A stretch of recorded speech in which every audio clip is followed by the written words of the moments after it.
t'ai expliqué que la bénédiction est un équipement. D'abord, une chose importante à savoir, c'est que tout chrétien, quelqu'un qui a donné sa vie à Jésus, est déjà béni. Éphésiens chapitre 1, verset 3, il est béni dans les lieux célestes. C'est vraiment important, et on va le voir dans la suite, de comprendre que tu es béni. Quand tu ne comprends pas que tu es béni, tu peux accepter le mensonge de Satan que tu es maudit. Quand Dieu a béni Adam, après, Dieu ne l'a pas maudit. La malédiction va frapper les choses aux alentours de Adam, mais pas à la personne de Adam. Donc, quand Dieu même libère une bénédiction, Satan ne pourra pas te maudire, les sorciers ne pourront pas te maudire. Ils peuvent dire, bon, la maison où tu habites là, qu'il y ait des problèmes là-bas, ok, mais la maison ce n'est pas toi. Étant donné que toi tu as été béni, tu peux t'appuyer sur Dieu et faire en sorte que ta maison, ton entourage soit béni aussi par ce que tu te donnes. Le but de mon thème maintenant, c'est de t'amener à vivre la double faveur. C'est-à-dire, il ne faut pas seulement que ce soit au ciel que Dieu ait dit, je te veux rendre prospère. Il faut que ça devienne réel dans ton corps, dans ton quotidien.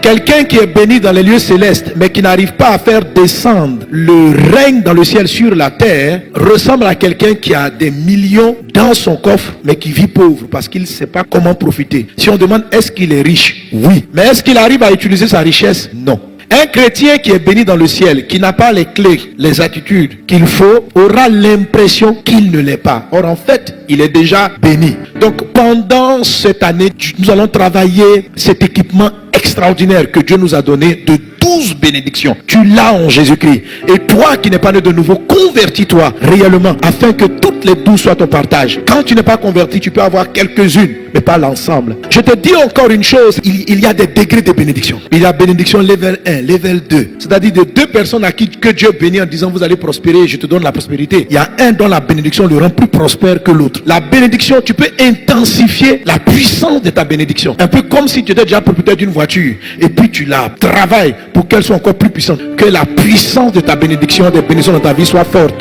Au nom de Jésus de Nazareth. Alléluia. La première de ces bénédictions, elle se trouve en Deutéronome chapitre 28 verset 3. Elle dit ceci: tu seras béni dans la ville et tu seras béni dans les champs. Ça c'est dans l'Ancien Testament. Dans l'Ancien Testament on promettait. Dans le Nouveau Testament, la Bible dit nous sommes bénis. Donc la phrase la plus juste, si on mettait ce passage dans le contexte du Nouveau Testament, on aurait dit amen. Tu es béni dans la ville, tu es béni dans les champs. Et c'est la première phrase de bénédiction qu'il prononce avant de citer les 11 d'après.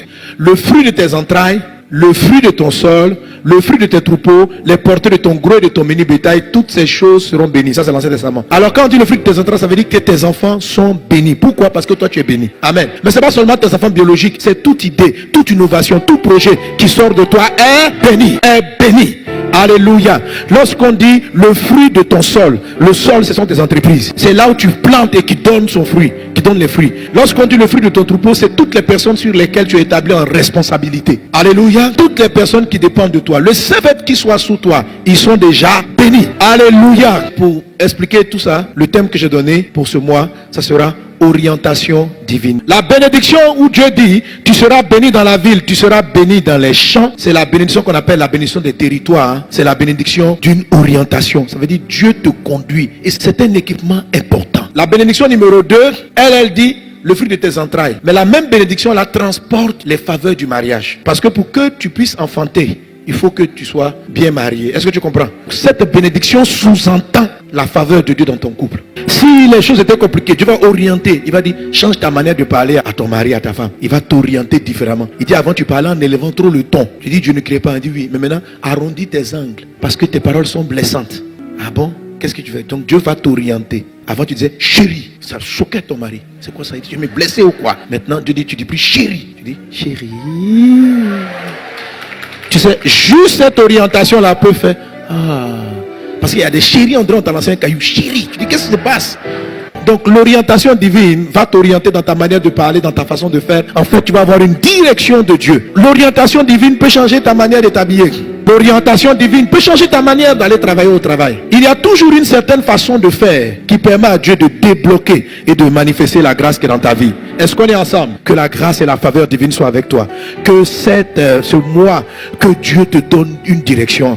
Là où tu étais dans la confusion, que l'orientation divine vienne te donner la réponse. Là où tu ne savais pas quelle était l'étape suivante, que Dieu vienne t'accorder, qu'il t'accorde l'orientation divine. Tous ceux qui sont dans la confusion, Dieu vous fait sortir de la confusion et il vous montre la direction. Montre-moi la voie. Toi à moi, montre-moi la voie, afin que je... Oui, Dieu va te montrer la voie. Dieu va te parler. Dieu va te dire, ma fille, ce n'est pas la bonne route. Mon fils, voici le chemin. Tu dis, papa, comment sortir de ce défi de santé?